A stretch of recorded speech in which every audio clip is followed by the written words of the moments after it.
Good morning. Welcome to Breakfast Central. Thank you for starting your morning with us. It's a brand new Tuesday morning. We're reporting live from our studios here in Lagos, Nigeria. The conversations will be happening not just here in our studios, but we'll be streaming live on X, on Instagram, Facebook, as well as on YouTube. So in case you need to leave the house, you can still be a part of the show. I'm Olive Emodi. And I am Osaogi Ogbowan. Welcome once again. And of course, as things continue to unravel across Nigeria, mostly in Rivers State, where, of course, there were reports of violence yesterday. Certain local government headquarters were burnt. Conversations surrounding whether the police was meant to have its officers on ground or not. These are some of the things that we'll be x-raying today amongst many other top political stories this morning. But first, looking at what happened in Rivers State yesterday, pretty disappointing, but at the same time not shocking. And if you also see the reaction to it, a couple of things that you would also expect because it's a Nigerian story. First of all, you're not really expecting that anybody will be arrested for the attack to those local government headquarters. You'd also not expect, that there will be proper questions asked as to who these people are and who sent them. Was the police meant to be on ground or not? Should the IG of police be held responsible, for withdrawing his men, according to what the story says, for withdrawing his men from the local government headquarters in Rivers State, when, of course, there was obvious tension across the state. Did he also withdraw his men for, legitimate reasons, which, there's nothing wrong with it. These are some of the big questions surrounding the events yesterday. I also saw that the governor of Rivers State, Sim Fubara, was on an interview at another station yesterday where he, of course, expressed himself concerning the chaos that has been happening. And, how it also affects the FCT minister, Nyesom Wike. He said, of course, that he has done everything possible to appeal for peace in Rivers State, and of course, he's encouraging asking rather the FCT minister, Nyesom Wike, to, of course, do the same thing to enable some level of peace to be in the state. So, again, just like I expected yesterday, it wasn't the last. The local government elections were not just the end of the story. The drama will continue. And of course, we've seen that arson has now been added to the list of things that have happened in Rivers State in the last year. There's so many things, like you've rightly mentioned, so many areas to look at. The Inspector General of Police, they've given a statement as to what exactly occurred from their standpoint. They said that there were conflicting reports from the courts. One report from the Federal High Court saying that the police should not be a party to the elections, and another order from the State High Court saying that the police should offer assistance or support to the election. So it was conflicting reports. They are taking it to their legal department. The legal department had looked through it and then advised accordingly. Now, one would say, oh, why did you then choose not to render support? But the same way that they would say that there were multiple court judgments given to the Rivers State, in the Rivers State scenario, and the governor decided which one to follow. Another angle would be the president, through Bayo Onanuga, saying that the players in all of this should basically is calling for peace and calm. And in all of this, he mentioned the name of Siminalayi Fubara, saying that, the governor should ensure that they do everything within their power, basically calling Siminalayi Fubara to order in a sense. But what was quite interesting, and what a number of people have called out, is the fact that he called the governor, knowing fully well that the ex-governor, the minister of the FCT, has been pointed at in many scenarios, even if not overtly being in the front lines, jumping with the people who are burning down things. But we've seen people chanting support in his name, and he's not come out to condemn it or say that they should not commit any of these atrocities in his name. Just a few weeks back, we heard when he said that anyone who lends support to, those who are trying to disrupt the structure in Rivers State, he will set fire to their state. Yeah. And now we're seeing fire. So in many ways, his statements, his actions, and his inactions have been considered very, damning. It could implicate him if, in a system that works, he should be made to answer a number of questions. But why has the president not... Insightful, mostly. Yes, insightful. Why has the president not deemed it fit to call him to order? Ugo Chinere seems to be the only active voice in PDP that is speaking up against Nyesom Wike. The PDP is very silent about it. Nobody is saying anything. It just seems that the PDP is now this all-too-powerful structure. And on social media, I went through a number of the comments.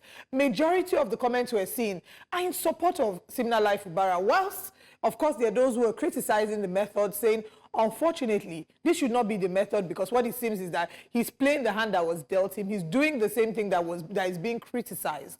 You know, the same system of state capture and godfatherism that has bedeviled Nigerian politics. But the others are saying that, look, if you have to fight with the devil, you have to know how to, really fight rough and fight dirty. So he's playing the hand that was dealt him. So there are just many angles to look at the conversation from. And at the end of the day, like we said, it is governors that suffered. In the interview that you made reference to, the governor had said that he's done a number of things in the state and he's been working, but unfortunately, nobody is seeing the work he's doing because his actions are overtaken by the drama that's occurring in the state. So it's just at the end of the day that also Rivers people know that they are the ones that will suffer this. I saw those talks. The videos were embarrassing, disheartening. That's me putting it mildly. To see the way these people launched an attack at these government facilities, breaking chairs, setting the building ablaze.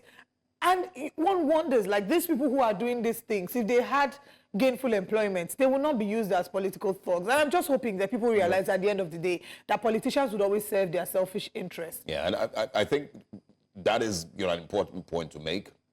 As a reminder to the people of Rivers State, that none of these actors, both from the top of the food chain to the lowest thug, is acting in the interest of Rivers State and the interest of a more prosperous, a more successful Rivers State.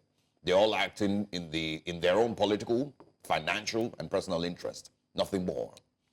Nobody resorts to this level of violence because he's so desperate, so passionate about bringing change or bringing a better society. Nobody.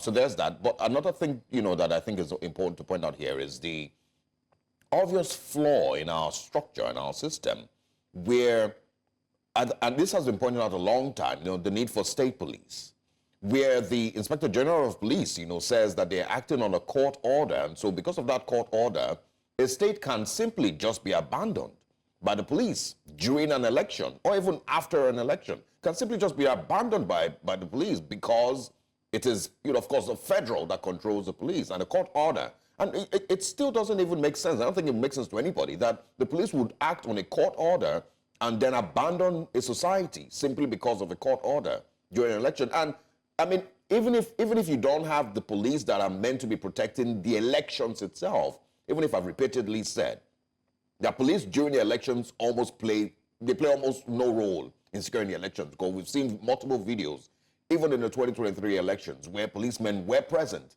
and thugs still attacked those polling units. So, I mean, their presence means almost nothing. They are not armed. They mean almost nothing, again.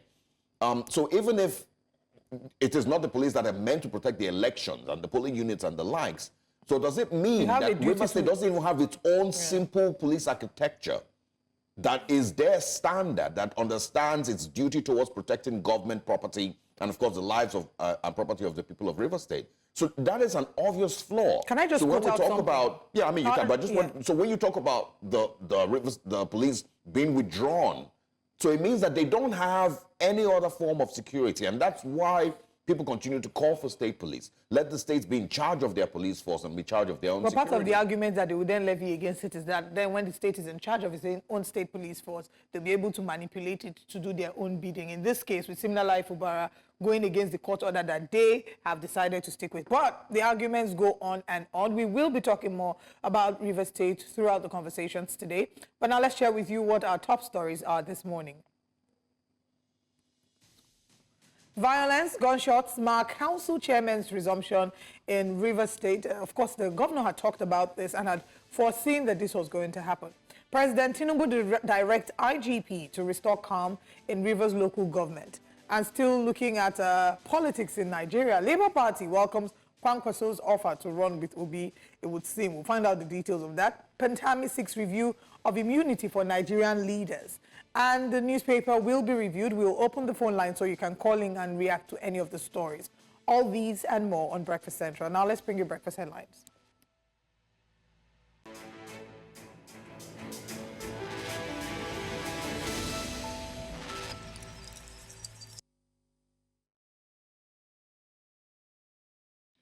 Now let's begin breakfast headlines by telling you that the Ikwerre Local Government Council in Rivers State witnessed violence with the council secretariat complex being set on fire.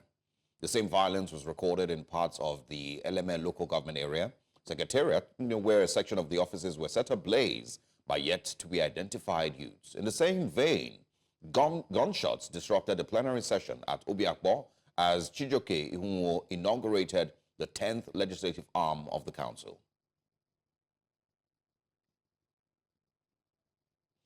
And President Bola Tinubu has called for calm in Rivers State, urging Governor Sim Fubara, political leaders and their supporters to show restraint and respect for the rule of law.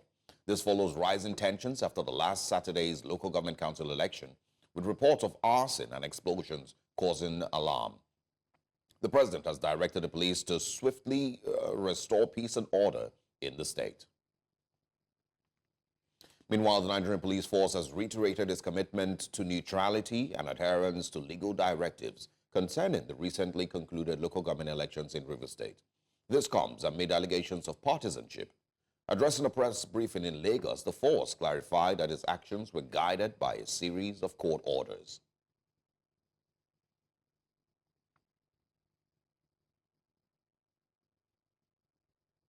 Now, in the meantime, the Rivers State Governor, Similai Fubara, has admonished Rivers people to carry out their political business with all sense of responsibility. He also stated that the business of politics should not degenerate to the level of killings and destruction of government facilities built with taxpayers' money. And now, away from Nigeria, in the south of the continent, at least 10 people have been killed and 5 others injured in a mine collapse in southwest Zambia. According to police, the tragedy occurred in the Mumbwa district on Monday when the ground gave way during mining activities. Authorities are investigating the cause of the accident and working to determine the exact number of people inside the mine at the time of the collapse. Well, that's all on Breakfast Headlines. Let's go back now to Breakfast Central and get into our top stories. I am Osaogie Ogbonwan. Violence, burning of local government secretariat complexes, including sporadic gunshots, marked the assumption of office and swearing in of chairmen and councillors in some local government areas of Rivers State on Monday. The 23 secretariat complexes had been barricaded by the Nigerian police force for 3 months following the ongoing political crisis in the state, until the State Police Command withdrew its officers. News Central's correspondent Austin Azu, who is monitoring the development in the state, brings us more details.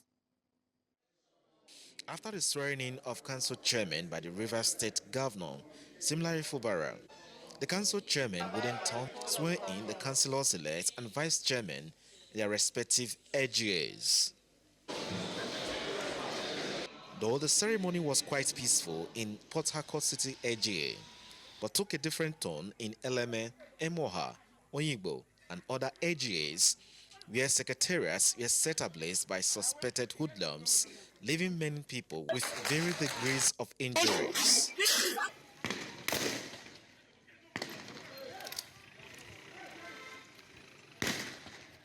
At Obiakpo local government area, where the FCT Minister Nyesom Wike hails from, immediately after the inauguration of the 10th legislative arm of the council, sporadic gunshots rented the air as every scupper for safety.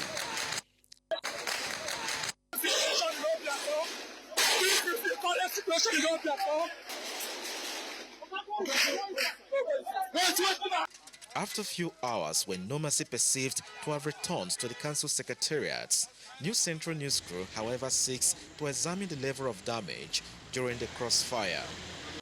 All right, as you can see, normalcy has returned to the council secretariat, and like you witnessed earlier, the councillors have been sworn in.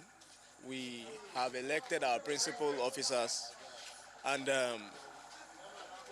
work has resumed. You can see, you see that here is normal, peaceful. Yes, some hoodlums came here and they were shooting, but God being on our side, they ran away. All official duties by tomorrow resumes and nothing, nobody, no human being, nothing created by God can end it except God.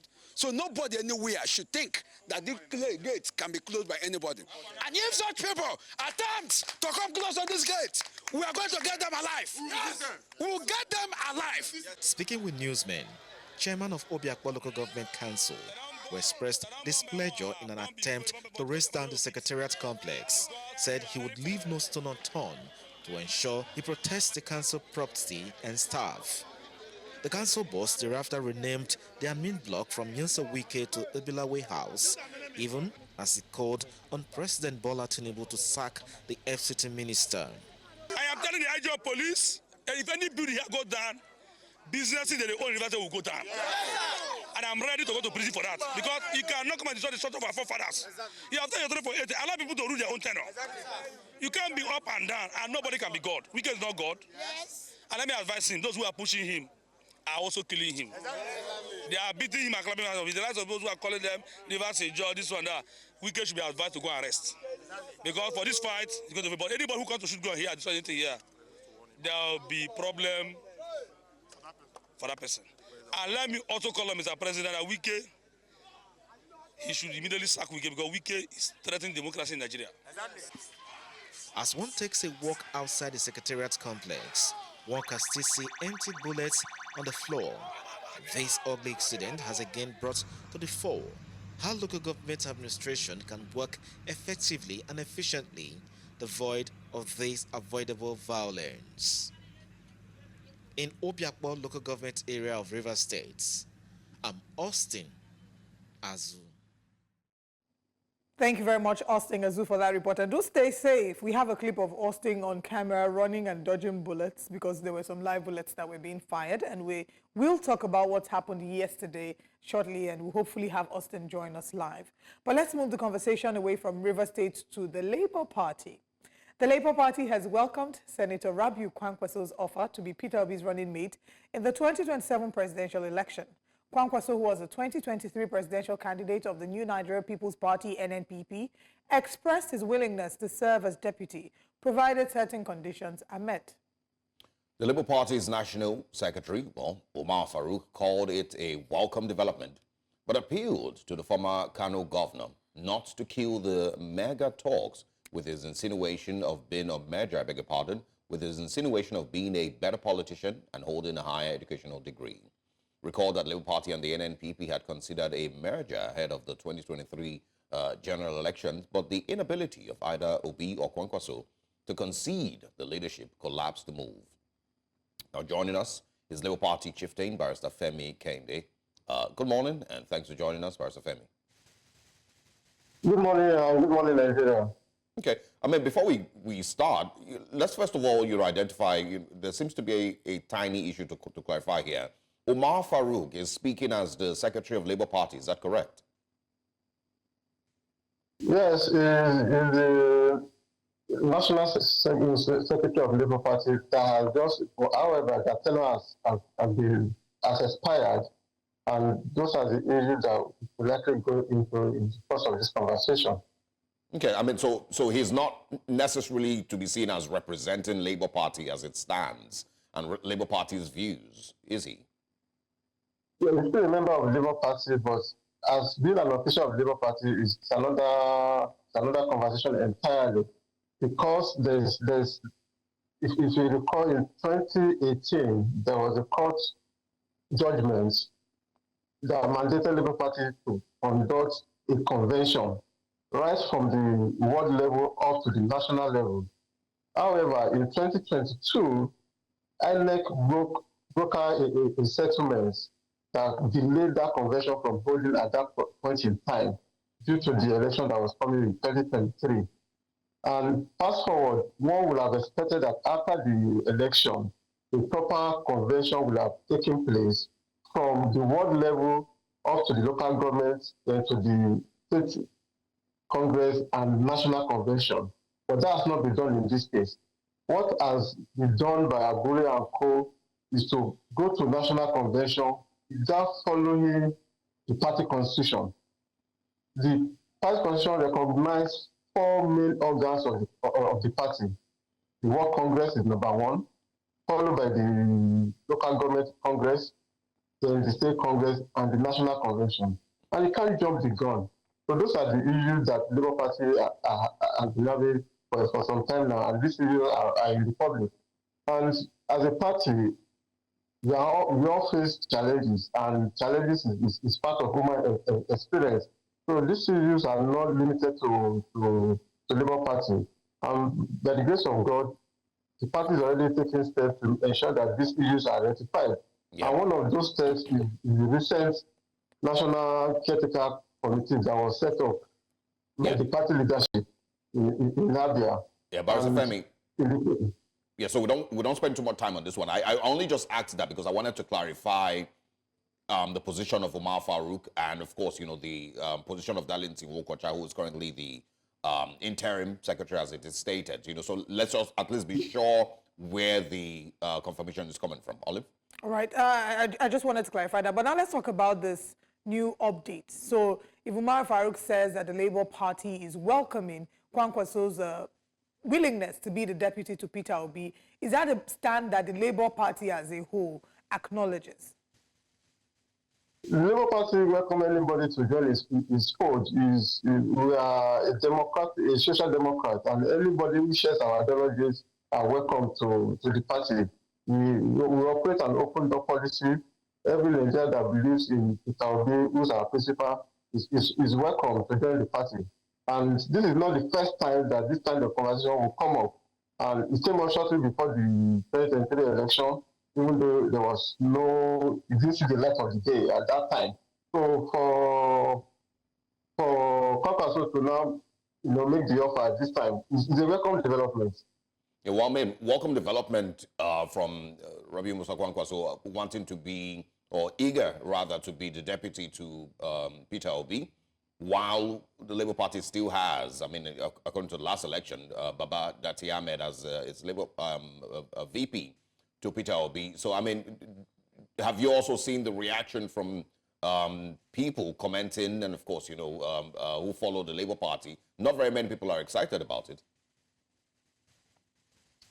Yes, and I do appreciate their concern, but we need to understand that in politics there are no permanent friends or permanent enemies. At the end of it, it's a matter of interest, and if the interests align and we pursue the same vision and the same goal, which is to make Nigeria a better place for everybody, why not? Kwankwaso is welcome, and whether he will be considered to be a deputy to His Excellency Peter Obi or not, it's another conversation. There are a lot of, in stages. These conversations are in stages, and at the appropriate time, I'm sure relevant stakeholder will sit down with it and we will take it up from there. So we're not saying. So if I hear you correctly, what we're saying is it's not official yet that he will be the deputy to His Excellency Peter Obi in the forthcoming election. It's not official. Okay. All right. Let's also talk about the likelihood of what this might mean. Should it happen? What will this mean for the Labour Party? We saw at the last election, His Excellency Peter Obi did over 6 million, and Kwankwaso did over 1 million. Will it really have any significant impact in, the Labour Party's chances at the next elections? We're also hearing reports that there have been some decamping. I think somewhere in Kaduna, about 7,000 or 8,000 people have decamped from NNPP to Labour Party, according to the reports. So will this really make any significant change in the Labour Party's chances at the next elections? Yes, I believe it will make some changes depending on how you look at it. Politics is a game of number, and the more supporters we have, the better for the party. And considering that also, Kwankwaso is not a small fry in this game. So he's welcome to come and try his luck in the party. And also with his follower coming on board, it's a welcome development. Of course, the door is open for them to come, but nothing at this moment has been, nothing is cast in stone, whether it will be deputy to Peter Obi or not. That decision is not made. Yeah, and I think that's the reason that I started the conversation with identifying, that tiny issue here with the stand of Umar Farouk, and of course, the Labour Party's current interim working committee. But Where do you think Labour Party currently is? If you remember, Julius Abure, along with, of course, those in support of him, put out a statement, not long after the Umuahia meeting, saying that Peter Obi no longer has automatic ticket to be Labour Party's presidential candidate. So there's still that crisis within the party. So where do you think we are with the Labour Party, and how do you think that the party will be able to find some, level playing field or some sanity around itself before the next general elections? Yeah, so effort has been made to put the house in order. Conflicts are bound to happen, and however, is the openness to ideas and maturity and on how the conflicts are handled that really matters at the end of the day. The National Technical Committee that was set up is doing a good job at the moment, and they are already taking steps and also reaching out to the state levels. In the coming days, similar a unity gathering, so to say, or a meeting is coming up in the coming days in Lagos State, being convened by Honorable Sheikh to unify all the warring factions in Labour Party, and all the stakeholders in Labour Party in Lagos State are coming together. This to show that, from the national level, steps are being taken also at the various state level, because at the end of the day, politics is local, it's at the grassroots. Whatever happens at the national must go down to the state, down to the local government, and down to the world. So, Lagos State is taking a lead in this aspect, and is being championed by Honorable Sheikh. So that's for us.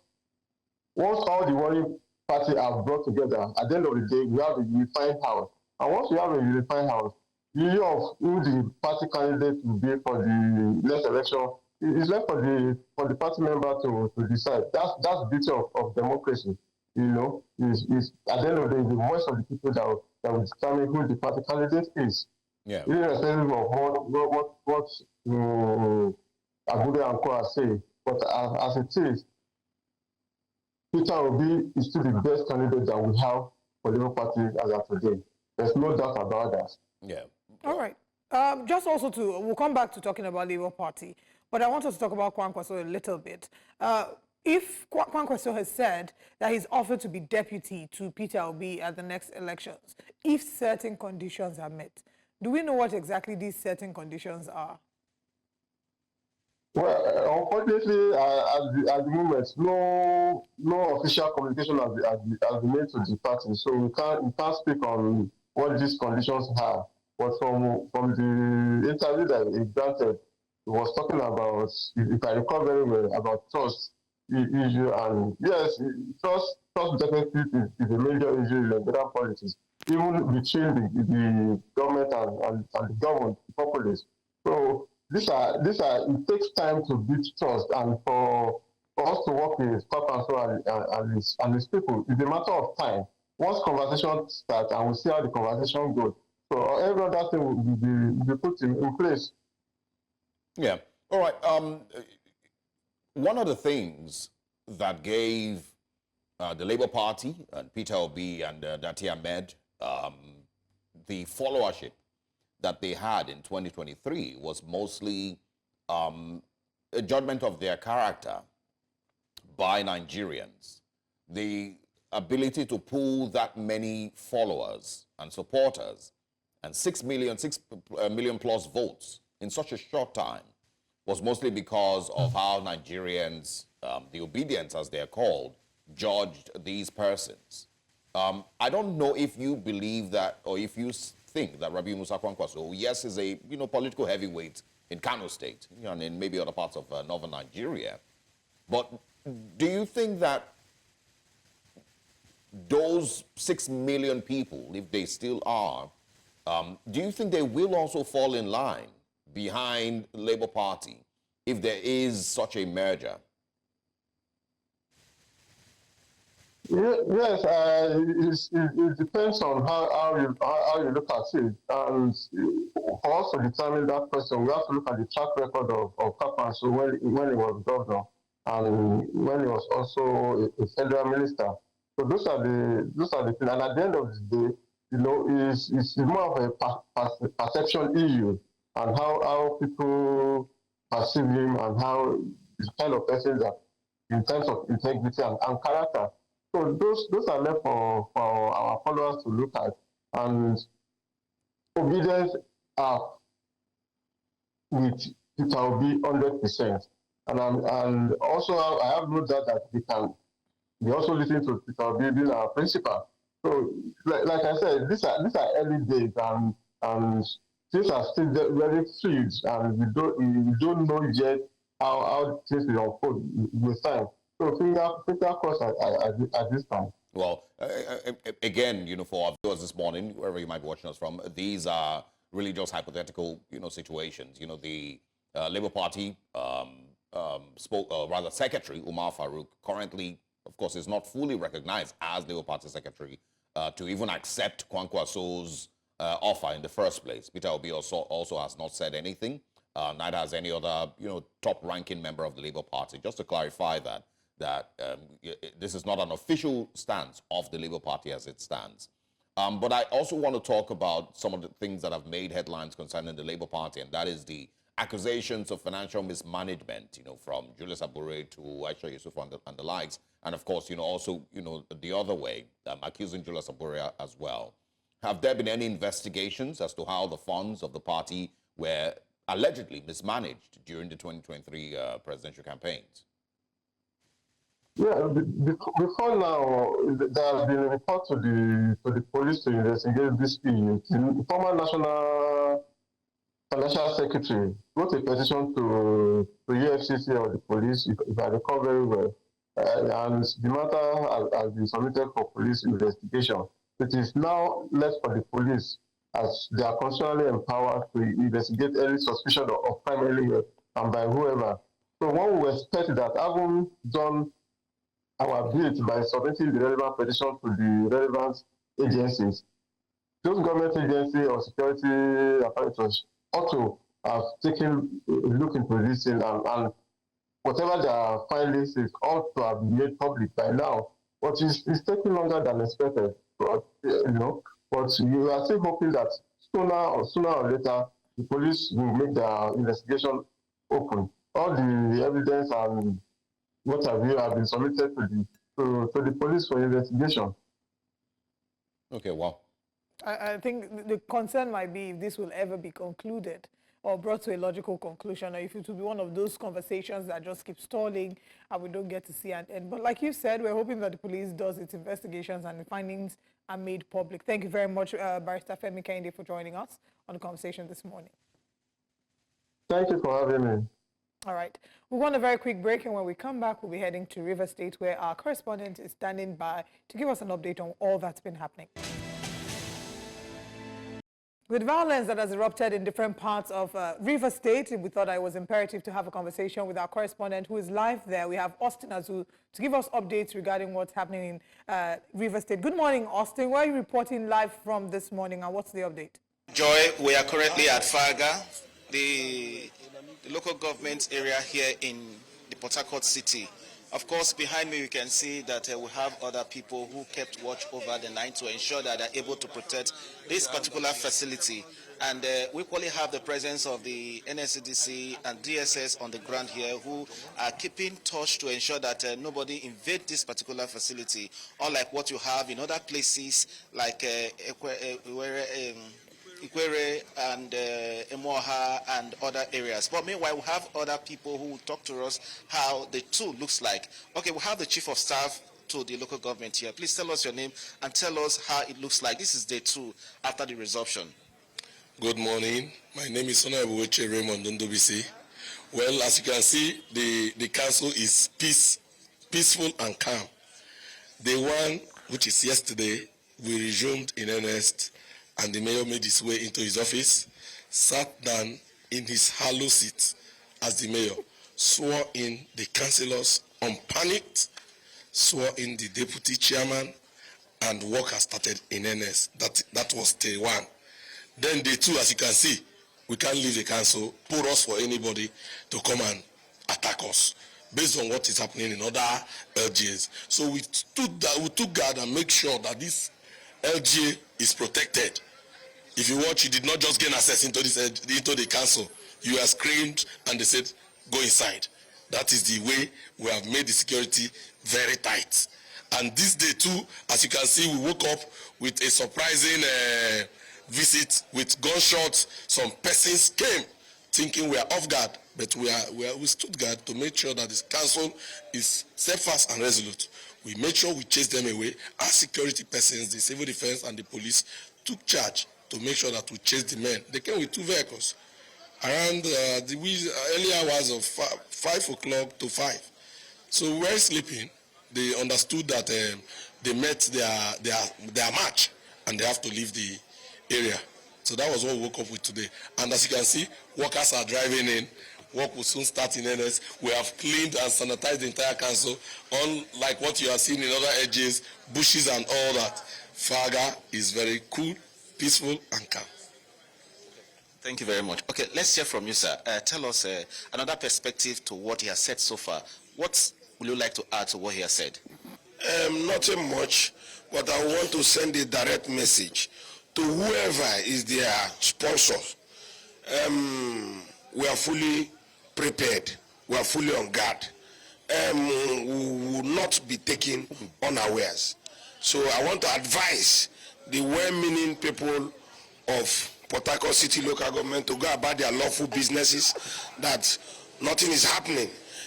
For those miscreants that have made themselves as tools to be used by enemies of River State, by enemies of Port Harcourt City Local Government, I will beg them, I will beg their relatives, their parents, to advise them to desist from being used by these persons. Thank you. My name is Prince Ikechin Nokam. All right, Joy, you have heard from both of them, so it seems that they are well prepared to ensure they are able to protect this facility you are seeing here. You have so many buildings in this particular area, and this is a hub of Port Harcourt, which happens to be the capital city. So, of course, they would not like to trade the investment in this particular place for whatever reasons. Austin, can you help clarify if they know the people who attacked the other local government areas and who also tried to attack this current local government office this morning? Do they know the identity of these people? Do they know who sent them or where they're from? Has any of them been arrested also? And as a follow-up to that, whilst you are asking that, also, one of the men you had interviewed had said he wanted to send a message to whosoever, was sponsoring this, not his exact words, but who exactly is he referring to when he says he's sending a message to the person sponsoring this?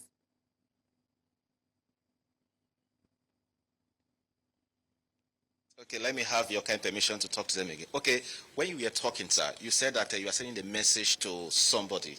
Do you know who you are sending this message to? And two, the people who came here to try to invade this place this morning, do you know their identity? Have they been arrested by police? No, actually, they came in the early hours of 4 a.m. So they came in 2 vehicles. They first attempted the mayor's lodge that is over the other way before coming to the main city council entrance here. Actually, we could not identify them, but at least the state government and the good people of River State know who their actual sponsors is or are.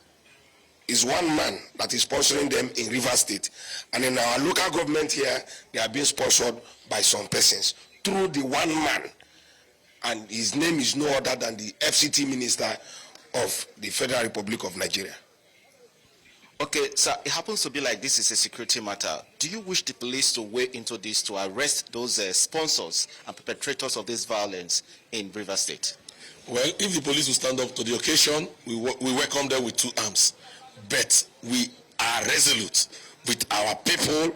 We have our men on ground. We have our security team to make sure anybody that tries to attempt to set ablaze the property of Port Harcourt City Local Government will meet resistance in its full force. I'm promising them that wherever they are, whoever is their gaffer, they should tell them that there is a new sheriff in town. His name is Ezebo Ichemate. He's ready to do the job. Thank you very much, and God bless you. All right, just please stay there for a while so that a final question. Please drive the conversation to an end. Okay. Yeah, just a final question, Austin. The people which you have heard from them, of course, they are. Yeah, I apologize. This is one final question. You know, for them, the whole conversation has been centered around the structure of the FCT Minister Nyesom Wike in Rivers State. That was the initial conversation. So can you help ask them what the current situation is? Does Rivers State still have, you know, followers and a structure for the FCT Minister Nyesom Wike, or has that been completely uprooted as it stands?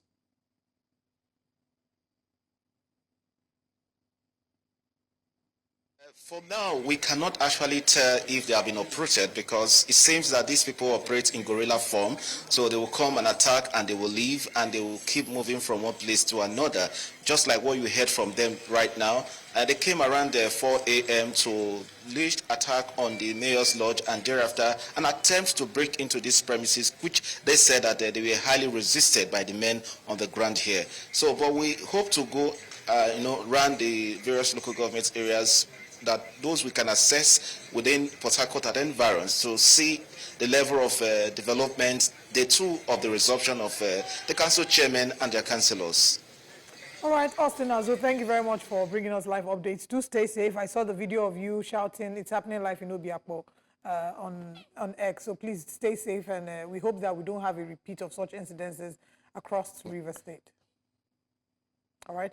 Now, moving on, the former Minister of Communication and Digital Economy, Professor Isa Ali Pantami, is advocating for the review of immunity for leaders. While speaking at the Muslim Congress Annual State Lecture in Abuja, Pantami said this advocacy is to ensure accountability in governance, emphasizing that immunity can delay justice and allow leaders to accumulate problems.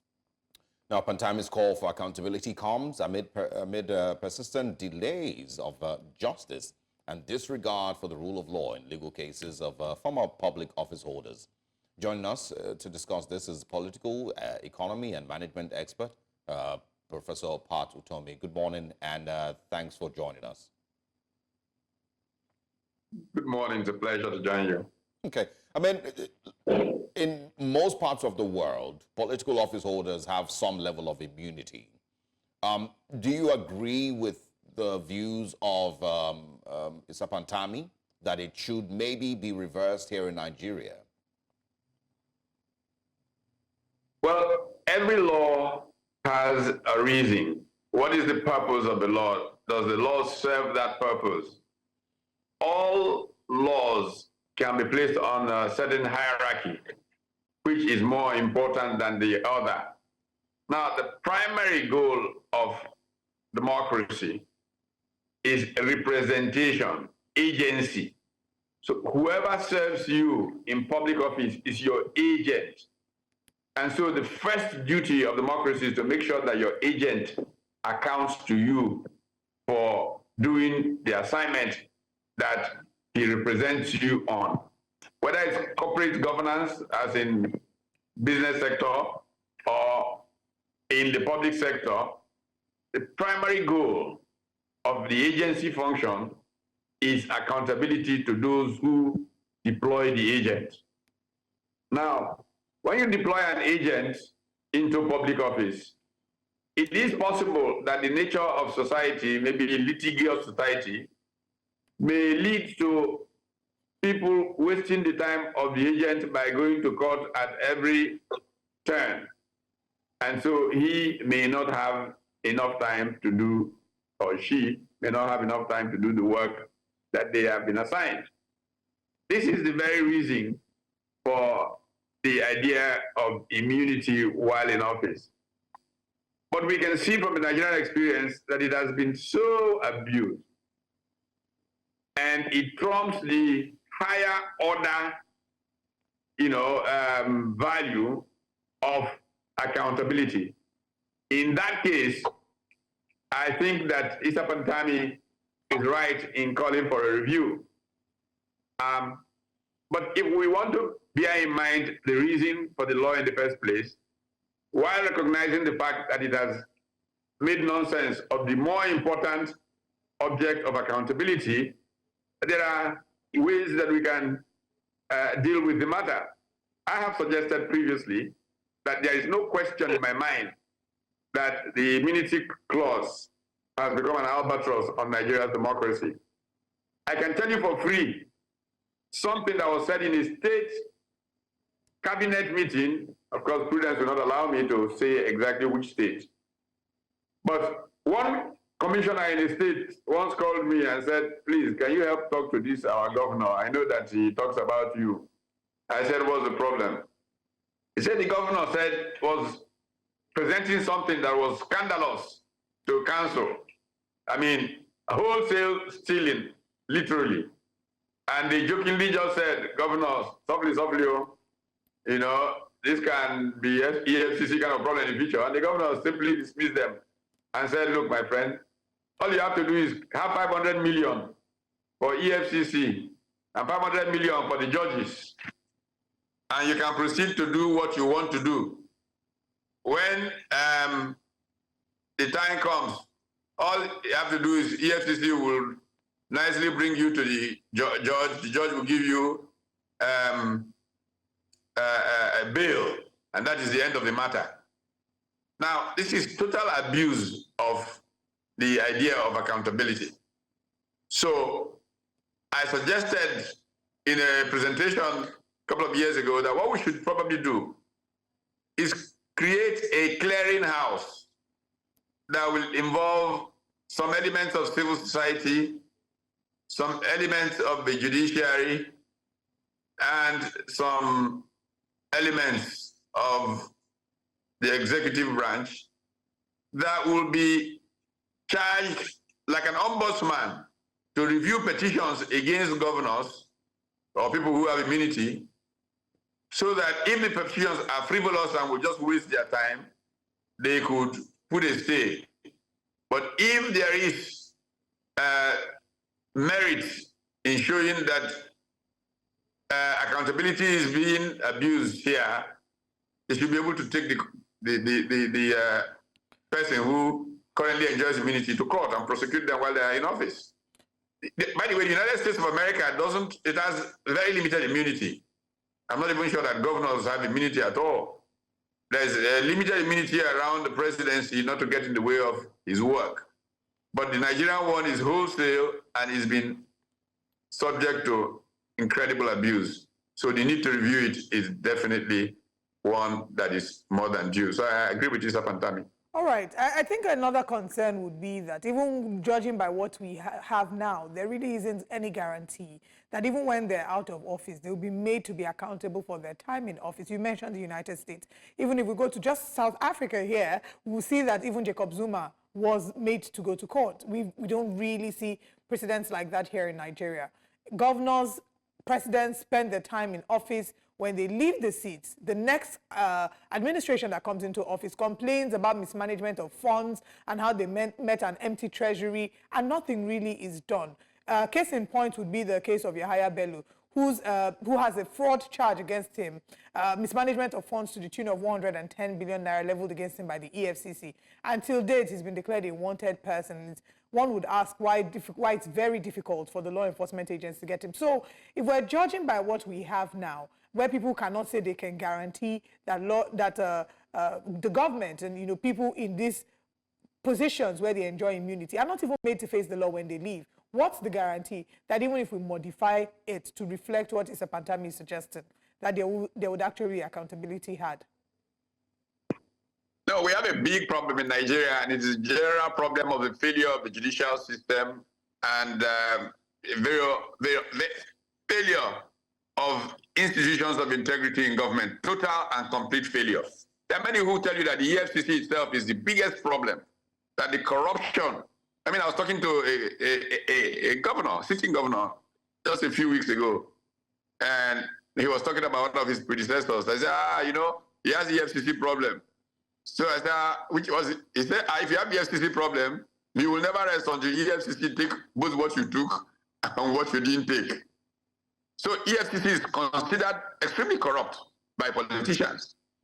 And so what do you do? And in a way, I feel a bit of personal embarrassment because I chaired the committee that was set up by President Obasanjo in 1999 to look at institutions of integrity in government.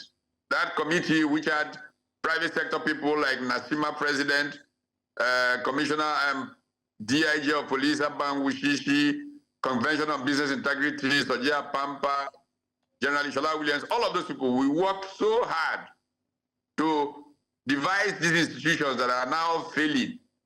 It's not about what you do to set it up, it's about how civil society follows up to hold those institutions truly accountable. And this is a tragedy of Nigerian condition. This is where we are, unfortunately. Civil society, the people, must take back their country. Where we are today is that the political class, I mean many good people, very, very good people in office. Don't be of any doubt about that. But the bad ones are so bad that we need to rethink our institutions of public accountability. Desperately need to. Yeah, I mean, the challenge here really is whose job will it be to build these institutions? Because unfortunately, we find ourselves in a place where the people who are damaging these institutions, they have to keep them that way so that they almost never get to be held to account. And so we currently have a Nigeria where civil society is not as strong as it was even during the military era. The media is pretty much the same thing. There's a struggle in every single section. The opposition parties seem to be very weak as well. So who should then fix these institutions? It would not be the ruling party or the incumbent government. So however you look at it, it's still back to the people. People have to say no. Look, one of the most brilliant writings on the subject of institutions, which really are central to progress, two critical things made for human progress: institutions and values. And the best writing that I know of on this is an economic historian called Douglas North, whose 1990 book, Institutions, Institutional Change and Economic Performance, is perhaps the best discussion on institutions that I know. And I think that the people, interested persons, whether it's business, whether it's civil society, must say, no, this is hurting everybody. And eventually, society will come to a certain agreement about boundaries. And this is what then makes for how society makes progress. Because all of us will hurt. Society will fail if we don't get these things right. It may look like some people are looking, I can take advantage, it's my turn. It's just person's turn. Oh, you will come back to me. But in the end, all of us lose. This is why institutions, I mean, if you read the British historian Neil Ferguson and how institutions have been responsible when China essentially paused from its progress 400 years ago, the failure of its institutions. There's a chap at Columbia called Diamond, Jared Diamond. He's written this book titled Collapse: How Societies Have Failed Through Human History. It documents very well how societies have failed. Clearly, their values and their institutions are key to why they fail. And if we think that we will not fail, if this person gets away with this, watch and see. Society has to come to the realization that it is in our best interest, and then everybody begins to fight for it. Civil society, which is essentially horizontal linkages between people. Look, Sojia Pampa's Convention on Business Integrity, many years ago, was going around talking to private sector leaders to come out and take a public stand. I will not give and I will not take. I will not give a bribe, I will not take a bribe. Private sector leaders failed to do so because they thought that if they couldn't give bribes, they couldn't get business. But you know what? Those who got the most business were those who didn't give. Because those people who take, say, look at these useless people, they won't give. Let's just give them what they want, let them get out of the way. Let's deal with people who can deal with. And that lesson affected how the Nigerian private sector got together to create, back in the early 90s, what was then called the organized private sector, which finally agreed that foreign exchange value should be the same for everybody, not traders differently, manufacturers differently, because that's what ensures that you have a level playing field and that everybody can get a bite. Now, this process is essentially what Douglas North talks about when he says that institutions evolve, and they evolve from interested parties fighting originally to get advantage for themselves. But when my friend is minister and I get it, and you are sulking, and your friend becomes minister tomorrow, and you get it, and I'm sulking, then eventually everybody will come to, wait a minute, it's best not to depend on whose friend is minister. Let's have boundaries that everybody must follow. This is how institutions evolve. Institutions don't come from a decree that says now this is EFCC. No. Institutional economics actually defines institutions as settled habits of a community. How does a community settle on a particular habit? This really is what we should be pushing for. The people must take back their country. Look, when you say that in some places, citizens surround the home of a politician who is not doing the right thing and do all kinds of things, those are the kinds of social action that lead people to behaving right. Yeah. All right. We have seen in our country. Yes. We're talking about citizens taking back their country. Some would interpret that as what is happening in Rivers State. Let's move the conversation over there and get your thoughts on what's going on. Local government, we're seeing certain local governments being set on fire, violence erupting in different parts. This morning, we connected with our correspondent who's live in Ikwerre Local Government, and we saw that citizens were on standby protecting the local government headquarters to ensure that arsonists do not come to attack. So what are your thoughts on the ongoing drama? That's the way to go. Rivers is a small window into the coming anarchy that is about to unfold in Nigeria. It was predicted. A book was written about it 25 years ago. A guy called Robert Kaplan, The Coming Anarchy.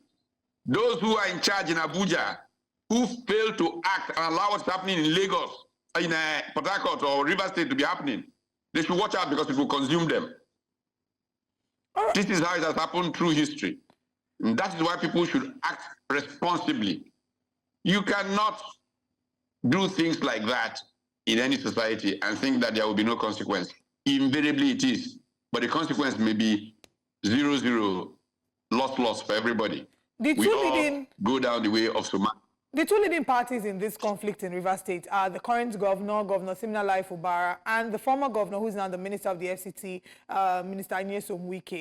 We've seen their supporters have acts for and against each other. But let's talk about the role that the president plays in all of this. What role do you think he plays? He did give an instruction through Bayo Onanuga that the police should go and protect the state and should ensure Can't he fire his minister? Can't he fire his minister? What kind of leadership is that when you can't fire your minister who is disrupting your country? Okay.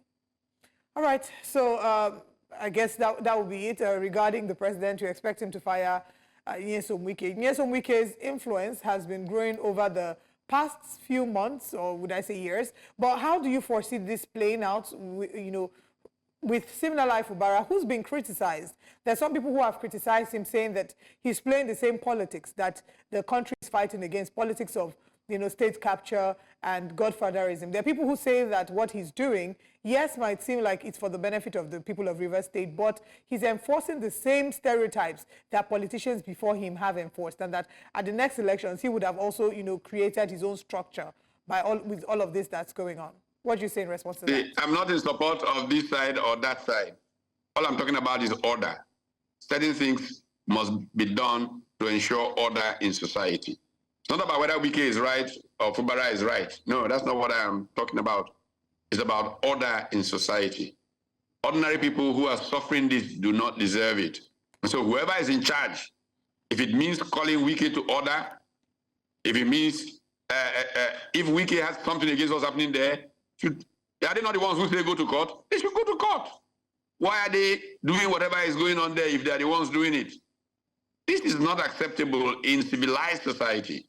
It must not be allowed to continue. Otherwise, we will all see the consequence. Look, go back to Western Nigeria, Operation Wet here. That's what led us to the coup d'etat of 1966.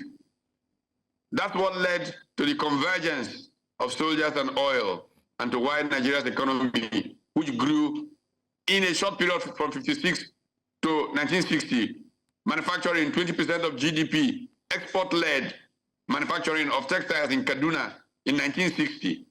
And we are where we are today, just because some people decided to take laws into their hands. All right. What would you say, the silence from the presidency signifies in all of this? And of course, silence with regards... Failure of leadership. Failure of leadership. There's no other way to think about it. Failure of leadership. Yeah. Might it also mean that the presidency as it stands has its own interest in the River State? Whatever it is. Look, when Al Gore, as sitting vice president, contested for president of the United States, and there was this issue in Florida. I mean, he could have pressed on from the Supreme Court thing, he could have done this, but he said the future of America means more than the ambition of Al Gore. And you will see consistently how American politicians make that kind of decision. The country is bigger than me. These guys today in Nigeria think that they are bigger than the country. It will consume everybody, including them. All right. Professor Patutomi, thank you very much for joining us for the conversation this morning. We'll keep tabs on River State, and of course, we'll look forward to having you again if we need to have conversations regarding the immunity and others. But thank you for your time with us this morning. Great pleasure. All right, we'll go on a very quick break. Before then, let's share with you a recap of the conversations we've had this morning and let you know what's coming up next in the next hour.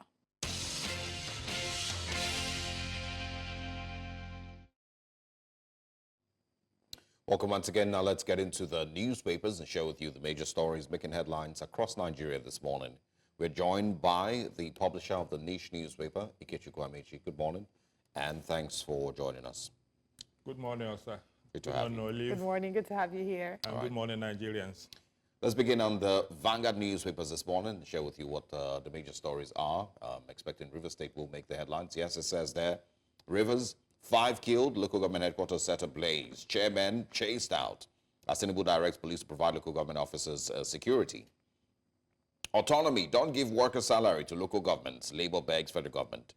It also says here, Tinubu committed to food security, says VP Shatima. Malnutrition, federal government, can World Bank unite to save 11 million children? And also, court reduces bail to 5 million naira for end bad governance protesters each. Final story this morning on the Vanguard. Edo gubernatorial, PDP accuses INEC of doctoring beavers and concealing rigging. Those are the big stories on the Vanguard this morning. All right, now let's move to another paper. Our next paper this morning is Leadership newspaper. And on the front page of Leadership, restore peace in Rivers. Now, Tinubu orders IGP. Says violence has no place in democracy. Arsonist said 3 local government secretariats ablaze. Please vacate council facilities. Edo poll, we made donations to Okpebolo within the APC reps say. Lawyers hampering anti-graft war. 40 fishermen kill hippopotamus in Kebbi. Oh, I remember how it used to be a challenge to spell that word. And we all had, if I ask you to spell it, I'm sure you have to sing to be able to spell it. Right? Yes. Parliamentary staff protest over 3 billion naira union fund. NAFDAC workers begin strike over welfare promotion. Dangote to get 40,000 barrels per day crude as NNPCL quits off-taker role. And men can have breast cancer too, says expert.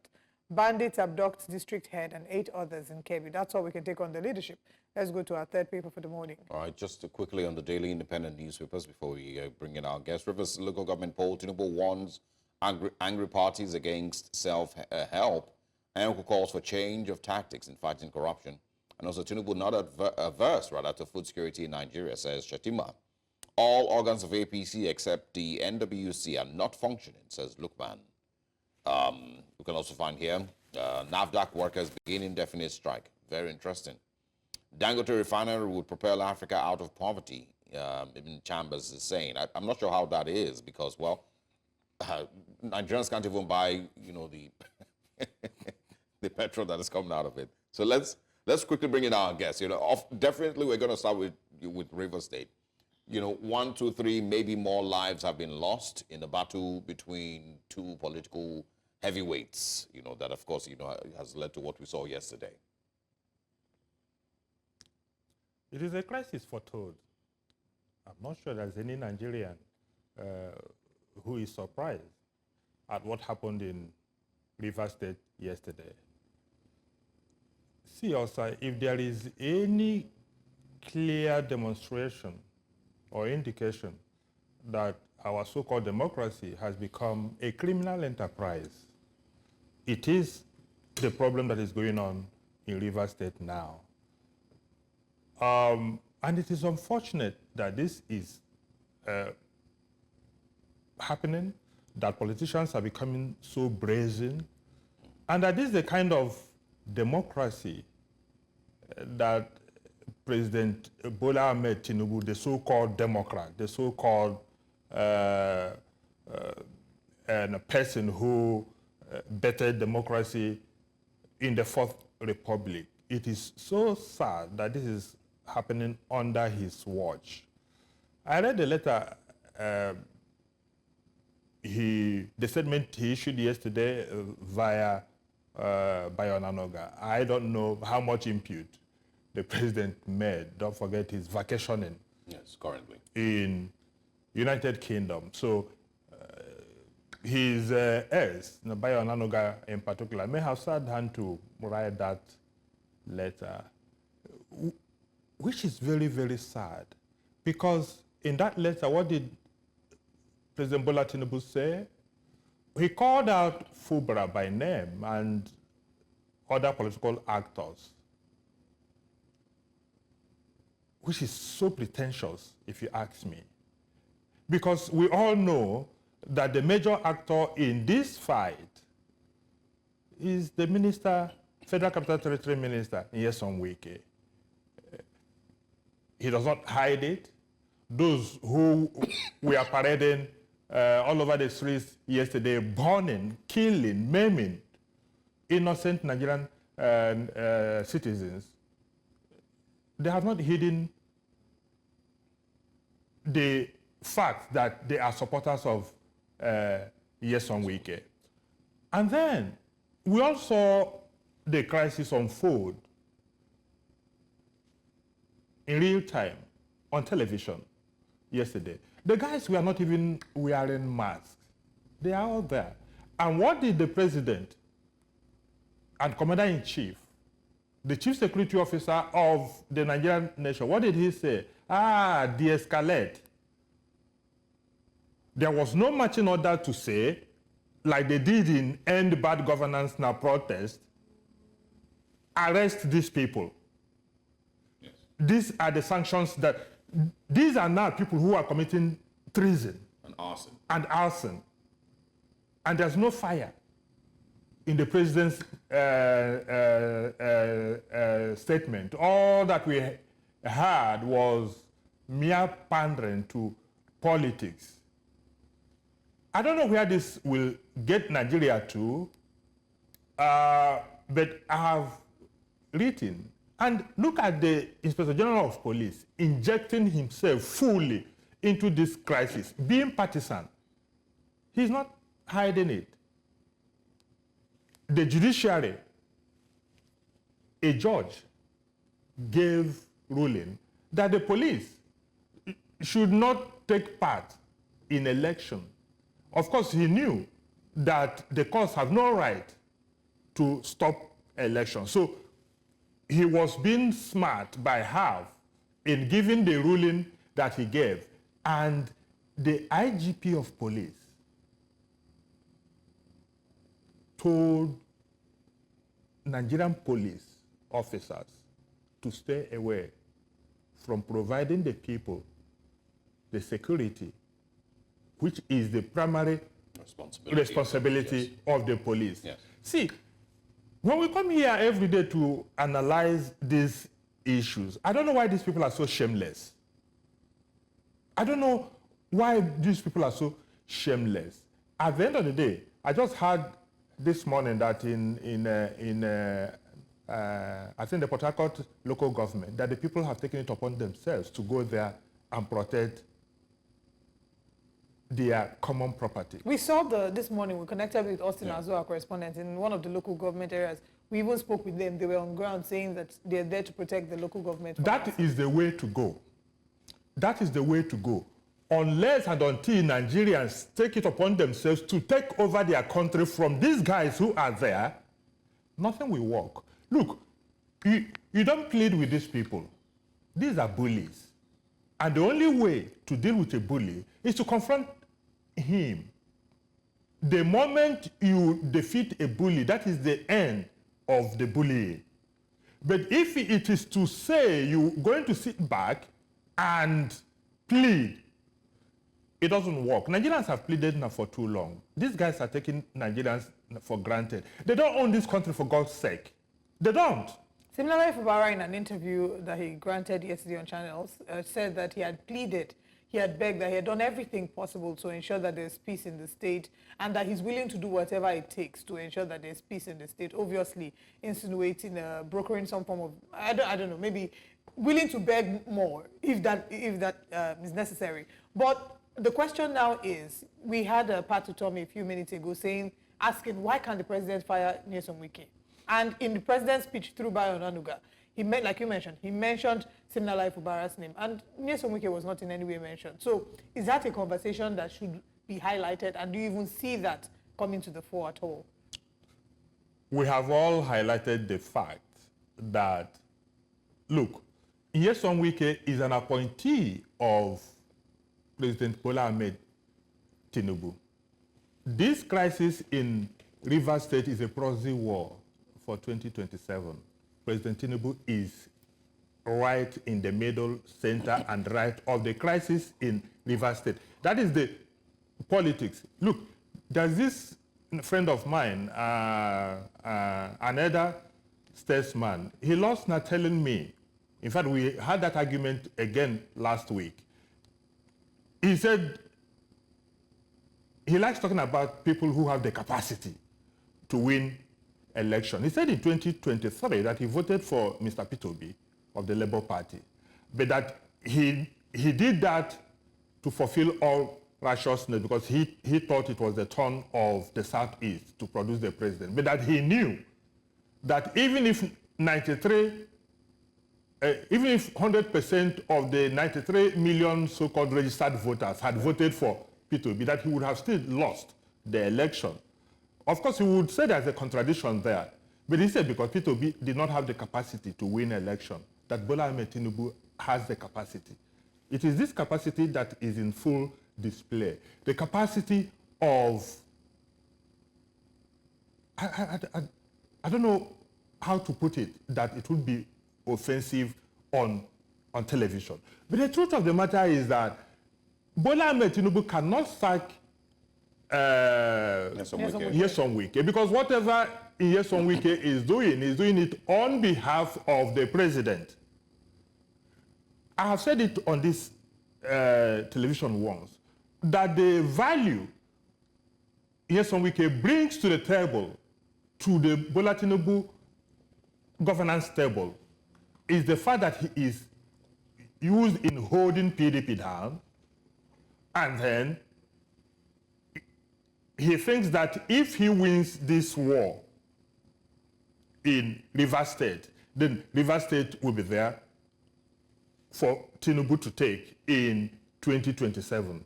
Now they have taken Edo State, so they also want to take Rivers. This is what this is all about. So anybody who is expecting that Bola Tinubu will sack and Nyesom Wike over this crisis is dreaming.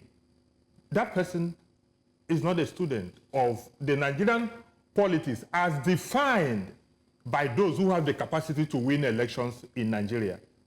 It's a tragedy. But you know, in playing politics with everything, Ebotoku has forgotten that the police is not Tinubu's police. Neither is it APC police. This is the Nigerian police that should serve the interests of all. Yeah. And by doing what he is doing, look, in any other clime, that man should have been fired, or he should have tendered his resignation as we talk. And don't forget, this is the man whose tenure has expired. He's over 60 years. And they went just because of the same politics of 2027, because they want him to be the man who will be on the saddle when the 2027 election is conducted. They went to the National Assembly to get an extension of 4 years, something that is unconstitutional for him.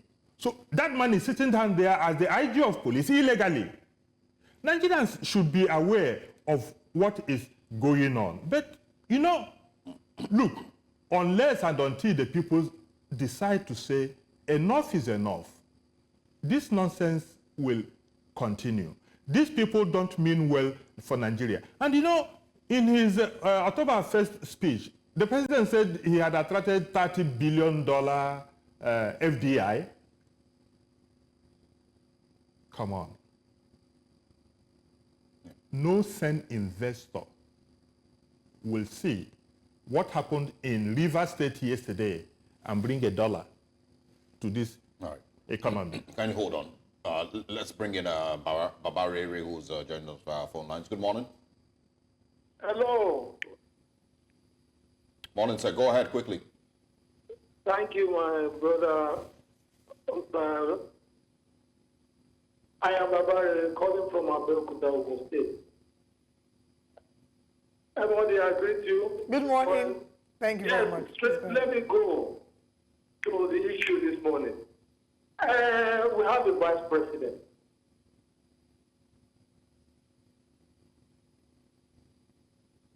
Babari, are you there? We have a vice president.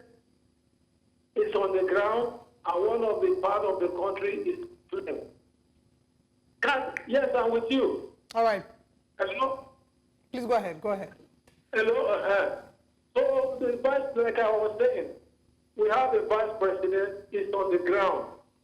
So the president is not in the country. Can the vice president take action as regards of what is happening in Rivers State if the government themselves has no hand in what is going on? But anyway, that is not the issue because that is politics. I am a retired chief superintendent of police. What I'm really concerned of, there is another insurgency, banditry in Kebbi.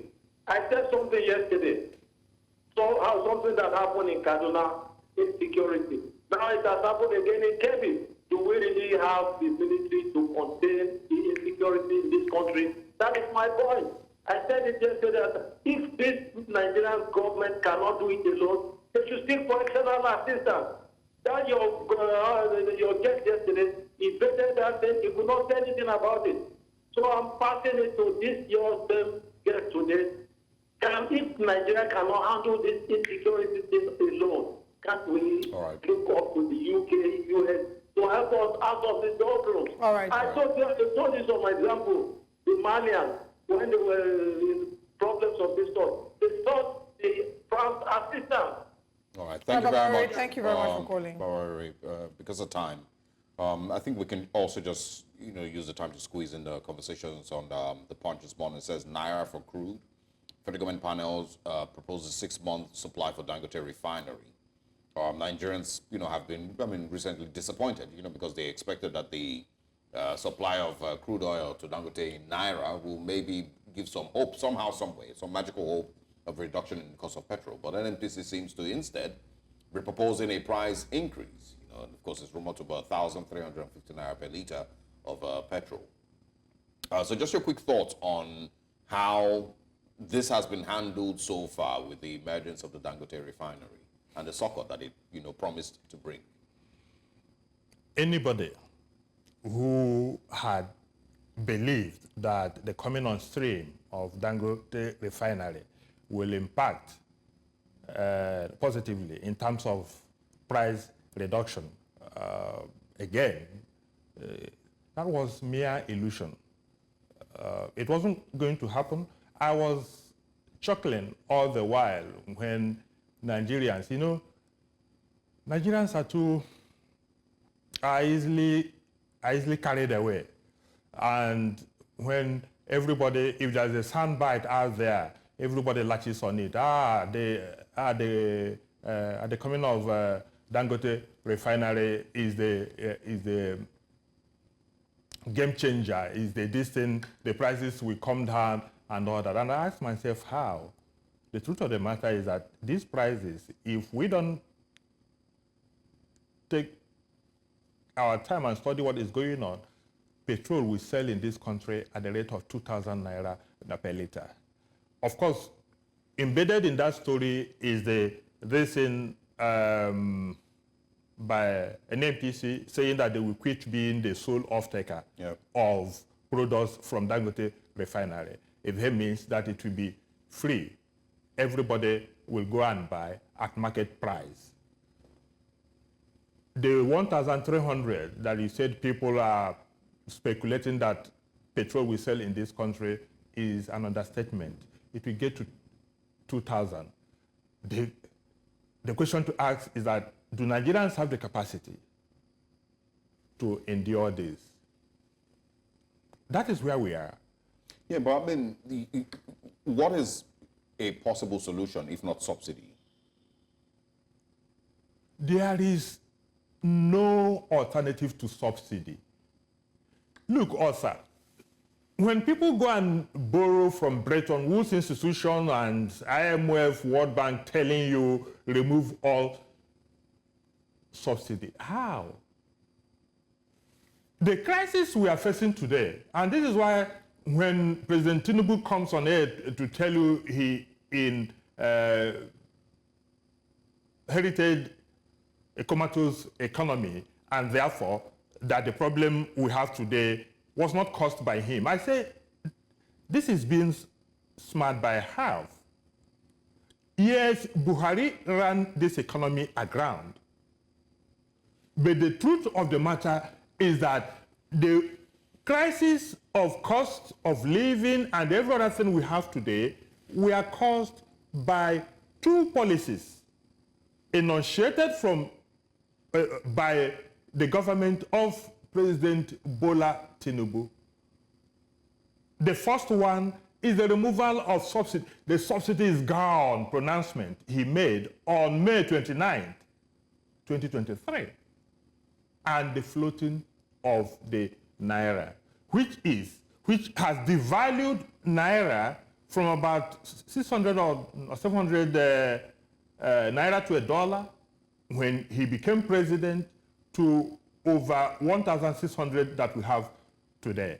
Yep. So when you remove subsidy and say that everything should be subjected to market determination, and you floating your naira and depreciating the value, what you see is what you get. There is no other alternative. And the sad tragedy is that even with the so-called removal of subsidy, because of the impact of the devaluation of the naira, the government was still paying the differentials. And that is why they may have even spent more money paying subsidy than, subsidizing than even when he took over. This is harebrained economic policies. The physical policies driven by the Bola Tinubu administration, they are simply not working. They are simply not working. And there is, look, even if we give him the next 8 years, as long as he remains on this course, the misery of Nigerians will multiply. It is no brainer. You don't, look, you can't govern by propaganda. APC won this election by rigging, and they think that they can sustain themselves in power by subterfuge, propaganda, lies, innuendos. It can't work. Nigerians are in for a very, very difficult time. All right. All right. Thank you very much, Mr. Amechi. It's always very hard it's draining to have these conversations, but we must keep talking about them. Thank you very much for your time with us this morning. My pleasure. Kechukwuemeka never comes with good news. But it is the reality of what is happening in Nigeria. Also, see, we may pretend as much as we can. I don't see that glimmer of hope out there. Because, look, hope is not a strategy that you should be hopeful for a better tomorrow. In itself, it's not a strategy. We need to see what is being put on the table. To make it achievable. To make it achievable. There is none. There is none. Look at this October 1st speech. Flat, uninspiring. What is there in that speech that anybody, any Nigerian, took away as what could be the focus of the government? Yeah. We need to going forward here. Maybe the 30-day youth confirm, please. It's time for us to say goodbye. Thank you very much for joining us on the newspaper review. We, of course, we will continue the conversations this morning. We'll be sharing with you, of course, what Nigerians are saying right next. Stay with us.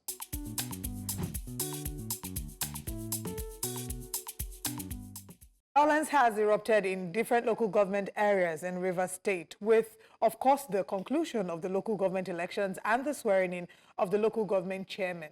Violence was predicted by the governor, and he had urged the local government chairman not to match the violence for violence, aura for aura, like they say on social media. Nigerians have reacted. Some Rivers State citizens have come out to defend their local government, saying that they must ensure that they are ready. If the police will not stand in to protect them, they would ensure that they stand in to protect themselves and protect their institutions. Not only has the police been criticized for their role in maybe not ensuring that the citizens were as protected as they should be during the elections, but also the president has been criticized. Of course, after his speech by Bayo Ononuga, he pointed out a number of actors without mentioning the minister of the FCT, a move or a speech that many have criticized, saying that it's given some partisan energy. But, of course, we went on social media to take the reactions of Nigerians, and here are some of the tweets that Nigerians have shared reacting to the Rivers update. Now, our first tweet this morning is from Chude, who says, how Ugo Chinyere remains one of the top opposing voices in PDP to Wike's rascality, despite not being of Rivers State origin, is outstanding. Now, he's saying this, of course, because PDP has barely criticized the minister of the FCT regarding the statements, the allegations, and his involvement in the drama going on in Rivers State. Our next tweet, Eremo says, last month, Wike was in Port Harcourt promising to put fire in the state of any governor who tries to take away the structure of his PDP. Just a reminder, similar to saying the witch died at night and or the witch cried at night and the baby died in the morning, connecting the dots. Ayo Bankole says, Nigerian police shot itself in the leg in Rivers State elections. Now, it's obvious to the whole universe that the biggest possible culprit of electoral problems in Nigeria is the police, a shameless organization, it says. And FS Yusuf says, a state that is as blessed as Rivers State is now known for being the headquarters of political thuggery. Whoever gave Wike chances into growing in politics has done so much disservice to our democracy. The next tweet is from Ndubuisi, who says, if there were bankers, doctors, teachers, or programmers, you think they will be reduced to thugs? Politicians are keeping you unemployed for a reason. And this is in response to the videos that emerged online of citizens who have been used to commit acts of arson and vandalism at the different local government areas. Samuel Obirizi says, River State politics is weird, my brother. More drama will emerge before 2027. Personally, why I don't really care is because both men are fighting for themselves. The governor, if he wins this battle, will want to control the state completely. And the next tweet is from Ugo Gold Ofonedu, who says, no evil system gives up without a fight. What is going on there now shows that power is indeed about to change hands in Rivers State completely. The darkness will only last for a while. I pray the new sheriff doesn't turn into a monster tomorrow. And the next tweet is from Ikwerre Salako, and the final tweet, it's a much longer tweet, but an excerpt says, unpopular opinion, Wike and Fubara are birds of same feathers. Wike used Rivers State as a bargaining chip to get a place in Tinubu's government, and he wants to repeat same in 2027. Yes, it is good Fubara is not allowing Wike have his way in Rivers. My concern and unpopular opinion is how these state governors suppress the will of the people in all the states in Nigeria by literally forcing their party or party of choice and candidates on the people at the local government area. We have come to accept the ridiculous idea of state capture by any entity governing the state. I mean, at every local government election, the party of the sitting governor wins almost, if not all, the local governments, and we think that's normal. And this next tweet says, this whole saga in Rivers State will just end up taking the state backwards. And it will be more shameful and wicked if any Rivers man or woman allow themselves to be used in causing this havoc in their own state. Their Pikins no de Nigeria. These are some of the reactions that we've seen on social media regarding the drama going on in Rivers State. And just to remind the people of Rivers State that at the end of the day, it is the citizens who would have to suffer when the two elephants fight, the grass suffers. And, you know, the government does have a role to play. The president has been accused of not really making a strong statement in this regard. Earlier today, we interviewed Peter Obi, who wonders why the president cannot fire Nyesom Wike. Different sides to the argument, but at the end of the day, the people must prioritize themselves and prioritize governance. That's all that we have this morning on what Nigerians are saying.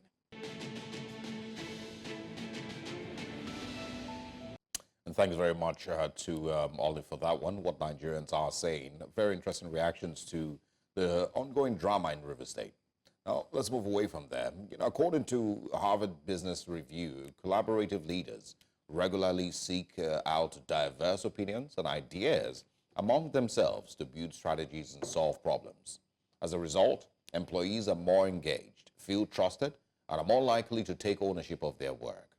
Most executives agree that collaboration is more important than ever in today's turbulent business environment. A company's very survival may depend on how well it can combine the potential of its people and quality of information they possess with their ability and willingness to share that knowledge throughout the organization.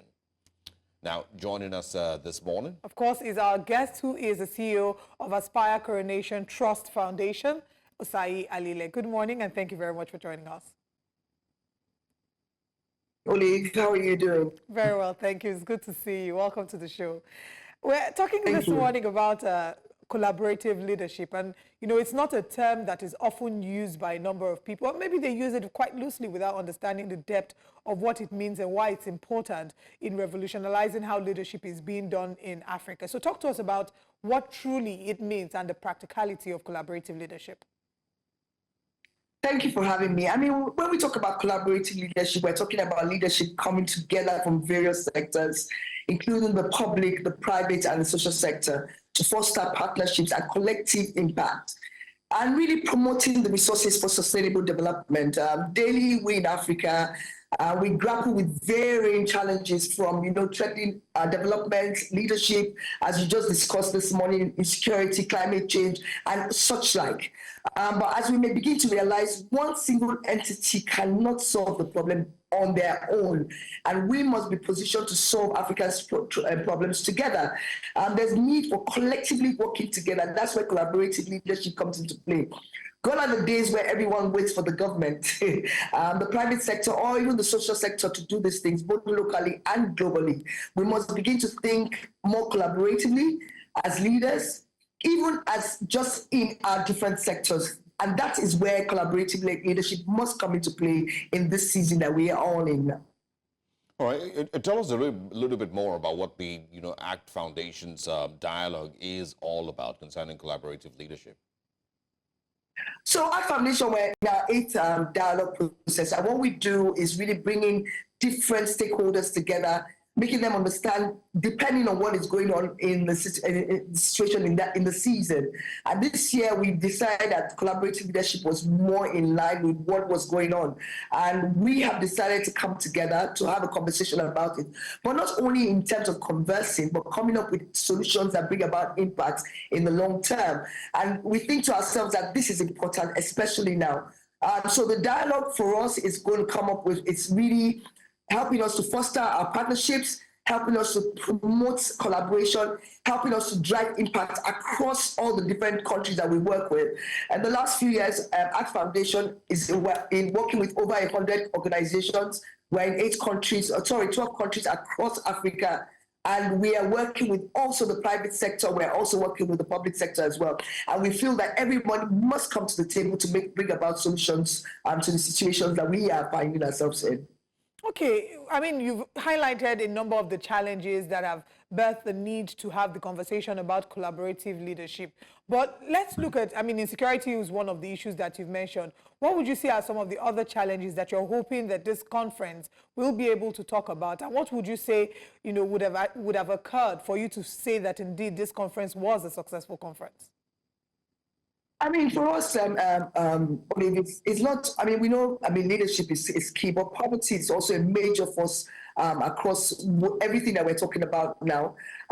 Everybody's beginning to talk about climate change. A lot of things we know, it's really on paper, but how do we come together to make sure that we can solve that problem? So we have quite a number of it.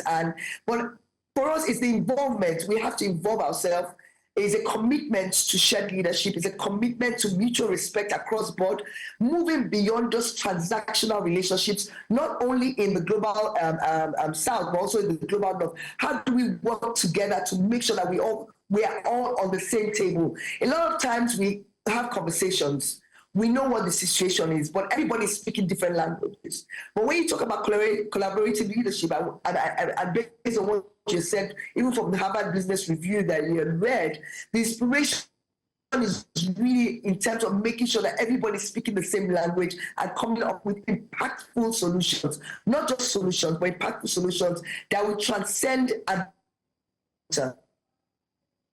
yeah, I think it's also important to bring in the Nigerian perspective into this conversation. What Nigeria has lacked, you know, for so many years, you know, as with the absence of proper collaborative leadership, you know, so talk a little bit, you know, about that and, you know, how much better our country might be, you know, if we have more collaborative leadership, you know, at every level, the federal, the state, local government, and of course, you know, even in the private sector.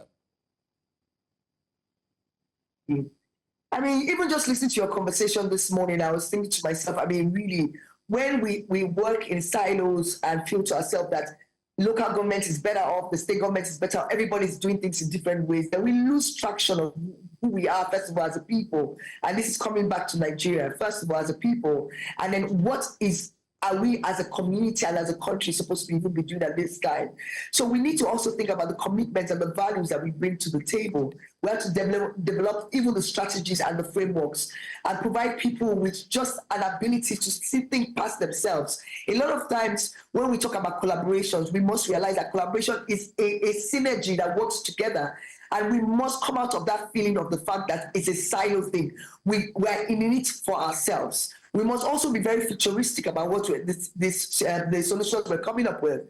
A lot of times that the solutions we come up with in our country, Nigeria, is very short-term, just myself and I today. But we have to think long-term. The future generations, what are they going to benefit of what decision I'm making today? And if we don't think about it that way, then we're going to create a problem. And that's where sustainability comes into play as well. When we're always talking about sustainability, the SDGs, the ESGs and all that, we're giving them names. But when we talk about it in terms of what we are doing now, we must remember that we're trying to save our situation for today to be able to help tomorrow succeed. And it's as simple as that. And that's the way Nigerians, governments, people, not only government, we cannot rely only on government. We as individuals, we as citizens must realize that we must think long term, we must be very strategic about how we make our decisions. Even to vote is important because all these things at the end of the day helps us in bringing about a collaborative impact that helps us change the way that we see ourselves as citizens, but also as Nigerians. And this conversation that we've had just really highlights the importance of why we need to have collaborative leadership. And I know that there's going to be an extensive conversation at the conference. So who should attend the conference? Where is this conference happening? And when is it happening? It's happening on Thursday, October 10th. We're looking forward to it. We normally invite the public sector, private sector, individual, social sector across Africa. And of course, it's open. It's going to be hybrid, also online. Participants can register on our website, which is acttrustfoundation.org, acttrustfoundation.org. And even if you're not in Lagos, because it's going to be happening in Lagos, you can always join us online. It's going to be very, very, I mean, most of our conferences is very deliberative. We're talking and working across a process, and we have a lot of master classes as well that they will be able to attend. So we're looking forward to having everyone join us. All right, thank you so much for joining us. We certainly look forward to getting to see the clips and joining virtually the conference that will be happening. And of course, acttrustfoundation.org is the website for those who are looking to register to attend this virtually. Thank you so much for your time with us this morning. Thank you. Thank you for having me. Take care, everyone. You as well. And that's where we come to the end of the show this morning. Thank you very much to our audience, to our viewers, to our guests who've joined us physically and virtually. We'll be back again same time tomorrow. Remember that the conversations continue online. 7 a.m. to 9 a.m. is our time tomorrow. But for us, it's goodbye. My name is Olive Emodi, and I'll see you tomorrow. And I am Osaogi Ogbowan, wishing you a great day ahead and see you tomorrow.